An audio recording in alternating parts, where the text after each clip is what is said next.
মা, আজকে তোমাকে হেব্বি প্রশ্ন করব। ঠিক আছে, বল। বলো তো, পাতা আছে গাছ নেই, শব্দ আছে কথা নেই, কি? কি? বই। তারপর বলো তো, শীতকালে নেই কোমান, গরমকালে পায় সম্মান, কি? কি রে? পাখা। বলো তো, মাটির নিচে বাড়ি কিন্তু পরনে লাল শাড়ি, কি? কি? পেঁয়াজ।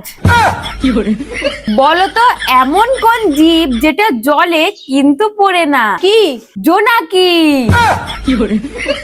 বলো তো, এমন কোন জিনিস যা সামনে থাকে কিন্তু আমরা দেখতে পাই না? কি? ভবিষ্যৎ। এবার বলো তো, চারজন ড্রাইভার কিন্তু একজন প্যাসেঞ্জার, কে? কে? মরা মানুষ। এবার বলো, কোন গ্রামে মানুষ নেই? কোন গ্রামে? টেলিগ্রামে। বলো তো, কোন টিউব ভাঙে না? কোন টিউব? ইউটিউব। ও ভাই রে।